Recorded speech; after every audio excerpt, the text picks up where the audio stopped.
दोस्तों, आपका बहुत बहुत स्वागत है।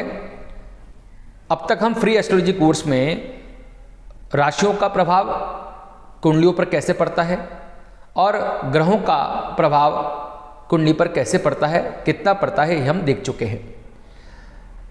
जब एक व्यक्ति हमारे पास में अपनी कुंडली का विवेचन कराने आता है तो उसके दो महत्वपूर्ण प्रश्न जरूर होते हैं कि मेरे पास धन कितना होगा और मेरा स्वास्थ्य कैसा रहेगा। बाकी वो प्रश्न सेकेंडरी रखता है। प्राइमरी क्वेश्चंस में तो उसके यही दो क्वेश्चंस होते हैं कि सर मेरे पास धन कितना होगा और मेरा स्वास्थ्य कैसा होगा। और सबसे बड़ी जिज्ञासा तो व्यक्ति को अपने धन से संबंधित प्रश्न की होती है। तो आइए इसी पर अब चर्चा करते हैं कि एक व्यक्ति की कुंडली में या एक जातक की कुंडली में धन योग का कैसे निर्माण होता है।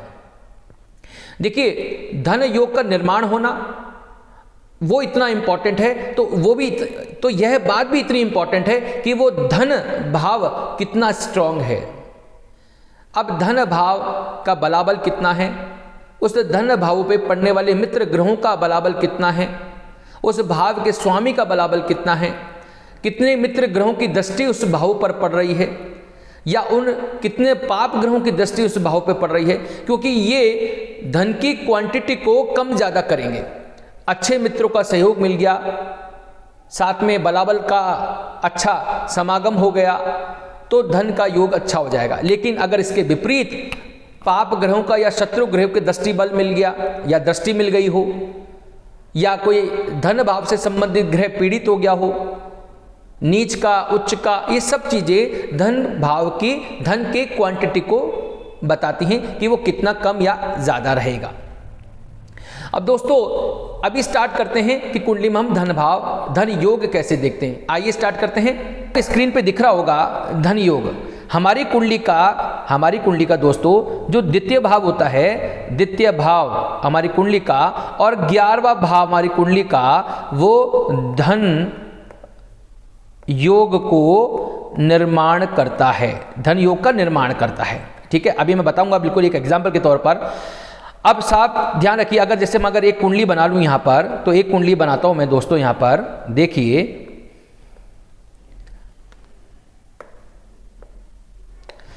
पहला भाव, दूसरा, तीसरा, चौथा, पांचवा, छठा, सातवां, आठवां, 9वां, 10वां, 11वां और 12वां। तो दूसरा भाव की मैं चर्चा कर रहा हूं और 11वें भाव की चर्चा कर रहा हूं।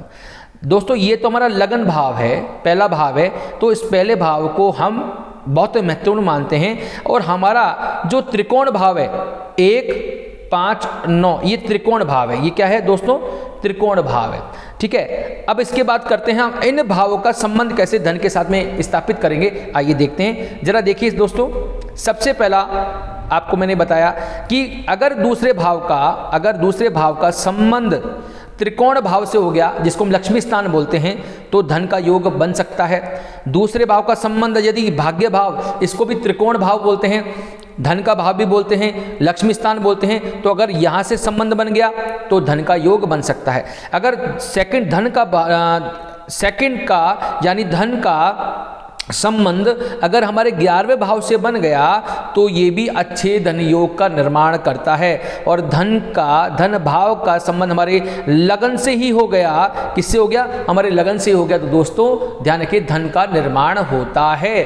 तो दूसरे का 5वें के साथ, दूसरे का ही 9वें के साथ, दूसरे का ही 11वें के साथ और दूसरे का ही पहले के साथ अगर संबंध बन गया, ये धन योग का निर्माण करते हैं। कितना होगा, कम होगा, ज्यादा होगा, वो अदर कंडीशन सप्लाई होने के बाद ही पता चलती हैं। मैं दूसरा नियम और समझा देता हूं। अभी मैंने आपको एक तो मैंने बता दिया था कि अब दूसरा धन का योग कैसे निर्माण करेगा। इस पहले भाव का संबंध अगर पंचम भाव से हो जाए, त्रिकोण के साथ संबंध हो जाए, आप सोचो लगन का त्रिकोण के साथ संबंध हो जाए, लगन का लक्ष्मी स्थान के साथ संबंध हो जाए, तो दोस्तों ये धन का निर्माण करेगा। लगन का ही भाग्य के भाव के संबंध हो जाए, लगन का ही भाग्य भाव यानी दूसरे लक्ष्मी स्थान से संबंध हो जाए, ये भी धन योग का निर्माण करेगा। पंचम का संबंध अगर लाभ से हो जाए, 5वें का संबंध अगर लाभ से हो जाएगा दोस्तों, तो ये भी धन योग का निर्माण करेगा। और सबसे अंत में भाग्य का संबंध अगर लाभ से हो जाए, तो दोस्तों ये भी धन योग का निर्माण करेगा। दोस्तों सिंपल सा लॉजिक है। अगर धन का और लक्ष्मी स्थान का संबंध हो जाएगा, धन का लाभ का स्थान का संबंध हो जाएगा, स्वयं का लाभ के साथ में संबंध हो जाएगा या स्वयं का लक्ष्मी स्थान के साथ संबंध हो जाएगा तो धन योग का निर्माण होता है। लेकिन धन कितना आएगा, ज़्यादा आएगा, कम आएगा, ये डिपेंड करता है ग्रहों की मित्रता और शत्रुता पर, उच्च और नीचता पर, साथ में ग्रहों में कितना बल है। अगर वो कमज़ोर हैं, धन का भी योग जो बनेगा वो कमज़ोर बनेगा।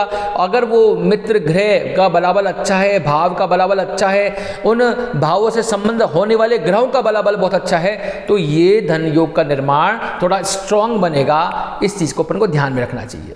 तो आप इसको अपनी कुंडली पे आजमा के देखिए और देखिए कि क्या वास्तव में आपकी कुंडली में किसी प्रकार के धन का योग का निर्माण हो रहा है।